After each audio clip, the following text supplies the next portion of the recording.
And welcome back to Meeting of the Minds. Today we're here with the great Vasu Kulkarni. Vasu, thank you very much for joining us. Sure. I don't know if I'm great, but I'm Vasu. So Well, you've been a tremendous help to me and my brother Jeff. Even as we started getting more entrepreneurial, it was funny. Jeff was just in the doctor's office. He pulled up a 40 under 40, saw your name, your picture, and he said, "Hey, this guy went to 10." And you were always extremely helpful for us as we were growing and transitioning our business. So I got to thank you for that, first of all. yeah, anytime. Always happy to help a fellow Quaker. That's right. That's right. Well, we appreciate it. So let's take it from the top. You always had a strong passion for basketball, and then you were able to transition that into a career. Talk about that.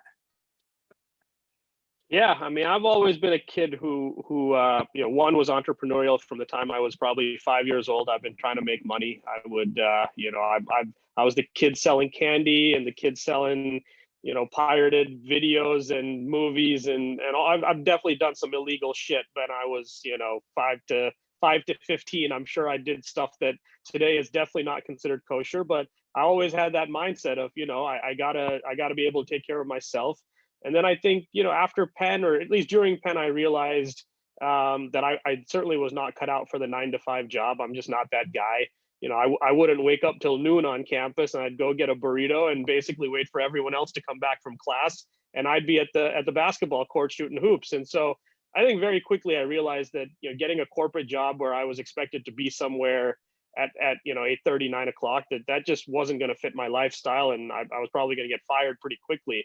And then on the other side, like, I've always been a guy who just does only what I love, and I'm either all in if I love it, or I'm all out. It's really only two gears that I have on things. And so for me, I realized that basketball and technology are sort of two things that I'm passionate about. And that if I couldn't somehow continue to work in basketball in some capacity, I was going to be pretty miserable for the rest of my life. And obviously, I wasn't good enough to be a pro athlete, so that was out. And so the next best thing was to sort of use my computer science degree and my love for technology to try and build something in basketball. And that was sort of how Krossover got started. It was almost 12 years ago, and basically built a software platform for basketball teams to make better use of data and analytics. And here we are 12 years later. I ran that for 8, sold it, moved over to the venture capital side, and continue to invest in sports related companies now. So I've kind of managed to keep that basketball theme going in my life. That's awesome. Talk about the mindset and how the similarities because you had to have the discipline, you had to have the work ethic to become successful in basketball, to hone your skills, to improve, and then also transferring that to business. Talk about that a little. Yeah, I mean, I wish people had told me growing up what or how hard you actually had to work to be, a college athlete and a pro athlete. I didn't know. I thought going out and shooting hoops every afternoon in the hot blazing sun in India was good enough to be a pro athlete one day. I didn't know, because there were no comps. And so, everything comes back to, you have to be able to measure yourself. If you can't measure, you can't get better. And the problem for me growing up in India is that there was nothing for me to measure against. There were no coaches who had ever sent someone to play college basketball in the US. And so, we thought we were working hard and we thought we were getting better, but I didn't know any of that until I got to Penn, tried to make the team, and eventually walked on as a senior and played JV for a season.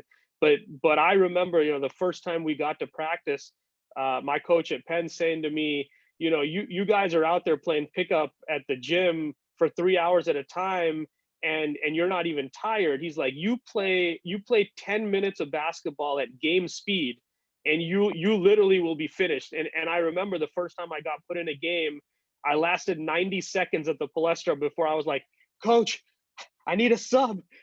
And that was the first time I realized, how hard you really have to work to get to that next level. And so for me, luckily basketball was a passion. I love going out there and shooting hoops. And so, I finally made the team as a senior just because I loved it so much that I put in the time and effort.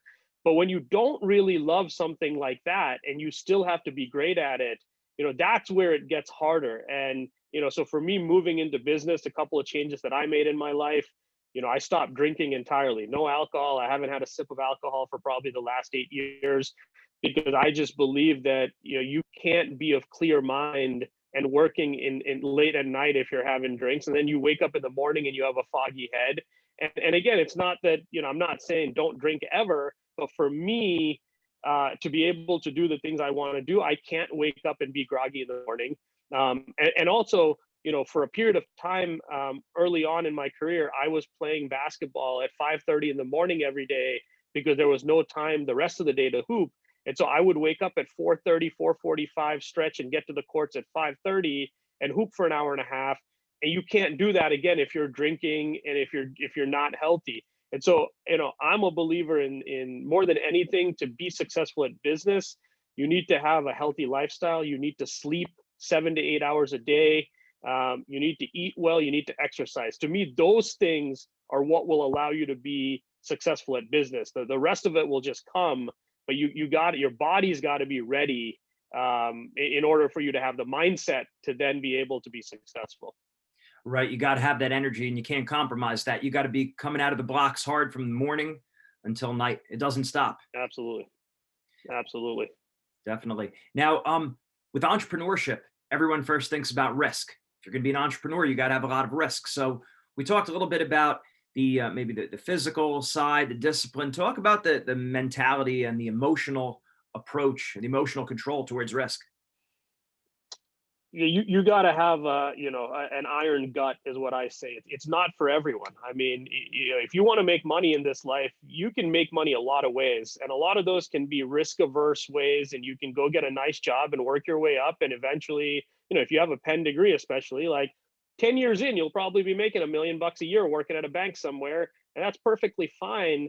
But you kind of have to put in your time, and you got to do the 9 to 9s for many years, and the whole way you're doing things that you don't really enjoy, and you don't feel like you're doing anything for yourself. You always feel like you're working for someone else and trying to enrich someone else. And for me, the thing that's allowed me to still work 12, 14 hours a day and not feel burnt out is that I'm always doing something that, one, that I love, and two, that I know is directly growing my equity, and I'm working for myself. And so ultimately, at the end of the whole process, I could go to zero. That happens 99% of the time in entrepreneurship, is you end up with a big fat zero.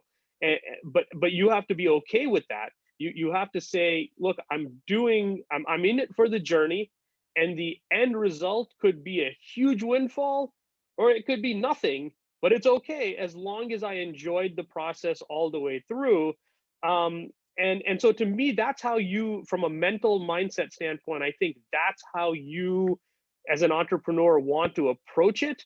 Is not, okay, all my eggs are in this basket, and if I fail, holy crap, my life is over. No, that's not the way to think about it. The way to think about it is, you're getting to do something you love every day. Hopefully you're going to make a lot of money along the way, and then at the end of it, one day there'll be a ton of money. But that, if that day doesn't come, you've got to be completely okay with it. And so I've always approached it that way, and I have no expectations of money on the other side. My expectation is, I want to enjoy building things. I want to enjoy watching people use my products and bringing joy to their life, or making their life easier. And if that all leads to riches at the end of it, that's awesome. And if I get unlucky and it leads to nothing at the end of it, that's cool too, because every single day I woke up and I had a lot of fun. I had a smile on my face, and I did what I loved. I was working for myself. I wasn't working for anyone else, right? So to me, that's the mindset you want to have, because that allows you to almost look at the risk as an opportunity, not so much as a risk, and to just say, okay, yeah, of course there's risk, but that's fine. Like it could end up with nothing, but I don't care. And I think that's the mindset you have to have. Otherwise, it's very easy to put 10 years of your life into something, and on the flip side of it, you walk away without a dollar, and now you're depressed, and you're suicidal, and you're going, I can't believe that's what I did with my life. And you start to ask all these questions. I think that's a problem. And so I always, every single day, I remind myself that I'm lucky to do what I do. Life could be so much worse. And regardless of what the financial outcome is, I'm having a great time. I got a roof over my head, 2 square meals, get to shoot hoops. It's all that matters. That's great. Now, one of the mistakes I see a lot of people in applying that, like, and I'm sure you've seen this, certain friends, acquaintances, they have this kind of high in the sky, high apple pie, whatever you call it, dream, and it's just like you're not going to be able to really monetize this. I mean, is it possible? Yes, but it just really doesn't look realistic. And while I like to always encourage people with their dreams, a lot of people I've seen, they've really run into problems because either they don't have the discipline, they can't sell, they're not a hustler, they're not great at making a connection maybe with someone who can sell. And the idea is just, it's going to be hard and they don't have that discipline for it. So just talk about that, I guess, that general scenario a little bit. What are your recommendations for people with that? And also, how did you know for yourself that, okay, yes, this is my dream, but I have the know-how and I have the physical and mental attributes to get this done. So while it is risky, it's not that much of a risk because it's in your wheelhouse. That makes sense? Well, to me, yeah, I mean, to me, self-awareness is half the problem in all aspects of life, right? I say the same thing to people on a basketball court. I'm like, if you can't shoot, why are you jacking up threes? Like, you got to know what you're good at. Some people are shooters, some people are rebounders, some people are just on the court to play defense. You got to embrace what you're good at and be self-aware. Because the worst thing that can happen is that you think you're great at something and you're not, and now you're out there trying to spin your wheels, doing things that you should either be, sort of bringing someone else on to help you with, or you just shouldn't be in the business at all. And so I've personally felt like I've always been a fairly self-aware person. You'll never see me on a basketball court try to go one-on-one and break anyone down and take it to the rim. That's not my game. You'll never see me do it. Right? Doesn't matter if there's a 60-year-old dude on me at the gym. That's not my game. I'm well aware of what I'm good at. I'm a shooter, and I'm gonna shoot the shit out of that ball. I'm not gonna try to take anyone off the dribble. And I feel like the same thing holds true in business for me. I sort of know the things that I'm good at, and that evolves over time. Certainly I've become far more self-aware. I know that there's, like, having hard conversations for me wasn't my forte. Like, even if I knew someone was not doing a great job, for some reason, I just felt like having that straight conversation with them became difficult for me. And so at a certain point, I went and hired a guy that was great at doing that. And it changed my business dramatically because I was able to bring someone in to complement me. Now, this person, was not a visionary. He was not great at rah-rahing the team and speaking to where we're going to go in 10 years. That's my job. I'm really good at seeing the future and getting people amped up about my vision, but I'm not great at being sort of a day-to-day in the weeds operator. And so I went and found someone who could do that, and great things happen for our business. And so, I think that's what it's all about. It's about self-awareness and understanding what you're good at, what you're not good at, and making sure that there's people around you that can complement you and help make up for your weaknesses. Excellent. And then if someone's in that boat, I guess now thinking just like my own personal experience with this, where I would say that's kind of very similar. I would look at myself more along the lines of you, and then the day-to-day operations become more of a challenge. Now, I guess the thing that maybe comes up, you think, well, if I bring someone in and you're paying someone else, that's a risk. Right. And of course, that now you're dealing with the whole risk thing again, but at the same time, it's freeing you up to do what you do. So it's maybe not focusing so much on the risk aspect of it, but what that's going to permit you to do. You're going to feel better. You're not going to be doing the things that maybe bog you down that you're not that good at. Is that how you'd approach that mentally? Absolutely. I think, at a certain point, every entrepreneur needs to build their business in a way that if they got hit by a bus tomorrow, the company has to go on, right? The company can't end with a founder dying or being incapacitated or wanting to leave. You always say country's bigger than the president and the administration, and the company, to me, is always bigger than the people there. You always have to put company first and do the right thing for all the shareholders, not just for yourself as the CEO or a founder. And so, the ideal scenario in a company is you get it to a point where it's running without you and you have freed up your time to think about the future. Because what kills companies is the lack of innovation. If you sort of rest on your laurels and you think you've built a great business, I promise you, no matter who you are, whether you're Apple, Microsoft, Uber, or a bakery, somebody is going to disrupt you. Somebody right now is working 10 times harder than you to disrupt your business, and they're going to come for you. It's not personal. They're just building a better version of whatever you've built, right? And so you as a CEO, your job is to think about 3 years, 5 years, 10 years down the line and figure out how you're going to keep innovating your business. And you can't do that if you're in the weeds 16 hours a day working. And so I always like to try and keep my schedule free to the point where I've got a couple meetings a day, but the rest of my time is available, A, to think, B, to read, and C, to be available to any of my team members who might need me, and they don't have to wait 3 weeks to try and schedule a meeting with me because my entire schedule is packed solid with me in the weeds on things. And so that's how I've always tried to approach my role. That's awesome. Vasu, I always learn a ton talking to you.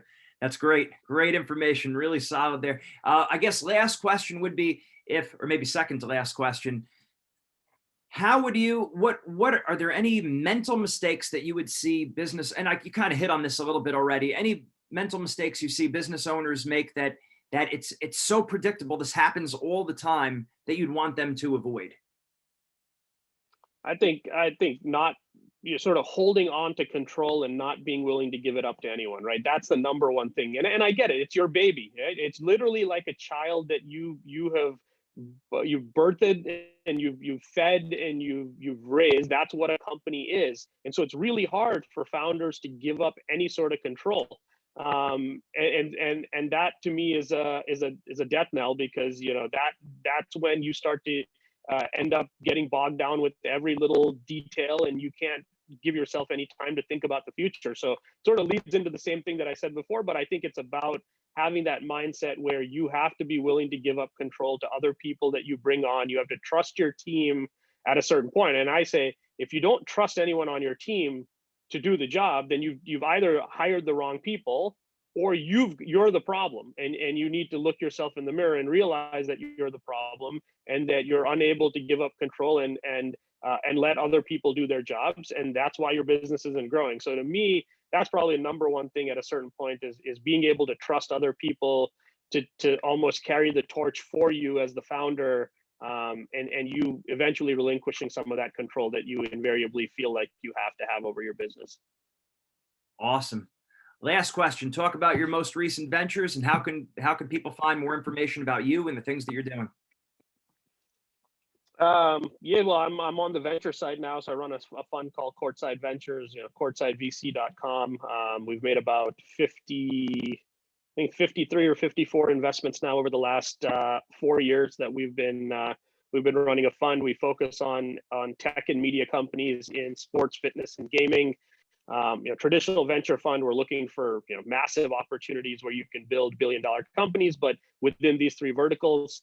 So yeah, I mean, if companies are seed stage or Series A, so fairly early, we tend to be the first institutional money in, come in with $1 million to $2 million check to kind of strategically help grow these businesses. So anyone who's interested can find us at Courtside VC, or I'm fairly active on Twitter at Vasu. So those are probably the two best ways to find us. Awesome. Thank you very much for everything, Vasu. Great information today. Really solid. Awesome, man. Always a pleasure. All right. Thanks again. Take care. Cool. All right, man. I'll talk to you. Bye.